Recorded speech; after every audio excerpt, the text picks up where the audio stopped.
ils sont vraiment concentrés, ils veulent absolument montrer un autre visage que tout ce que nous avons connu tous ces derniers temps. Pas mal de petits problèmes. Là, nous avons vu une équipe qui travaille à huis clos, qui est unie, où règne, n'est-ce pas, de l'osmose, de l'entente, de la cohésion, n'est-ce pas, du dépassement de fonction, j'ai envie de dire. Je peux vous assurer ici que ça me fait penser un peu à 2017, où, n'est-ce pas, il faut le dire, nous ne sommes pas favoris, mais avec tout ce qui a été fait, toute la bonne préparation que nous sommes en train d'observer là en ce moment, j'ai envie de penser que ces lions indomptables qui étaient jadis un peu malades risquent de montrer, n'est-ce pas, un autre visage, risquent de rougir et risquent de montrer que les lions ne sont jamais morts. Bienvenue à l'aéroport international Mohamed V de Casablanca ici au Maroc.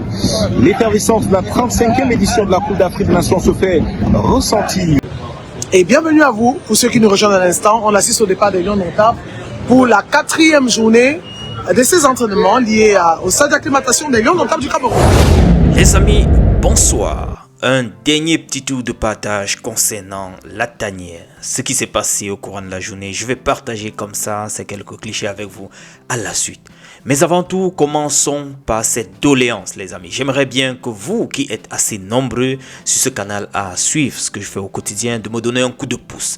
Il suffit d'activer la cloche de notification après vous être abonné à ce canal. C'est votre façon à vous de me soutenir dans ce que je fais au quotidien.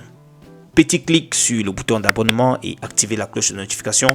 Vous voyez bien ici que vous êtes très nombreux à suivre, mais peu de personnes sont abonnées. Le quota, le ratio est assez petit comparativement au nombre de personnes qui visitent ce canal au quotidien.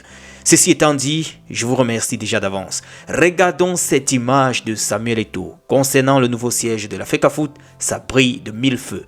Aux couleurs du vert, rouge, jaune, là, il commande cette publication avec Dream.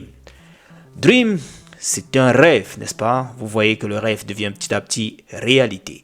Ça fait du beau de savoir, ça fait du bien, autant pour moi, de savoir que ce siège finit par être terminé, vu que plusieurs présidents sont passés par là et personne n'a jamais accompli cette mission de faire les finitions de ce grand joyau architectural, autant pour moi, joyau architectural.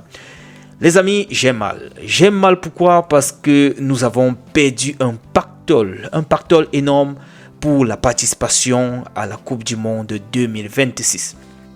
Vous savez, avec tout ce qu'on a eu comme crise depuis l'arrivée de l'ancien staff, je préfère dire comme ça, je ne veux plus revenir dans les choses du passé.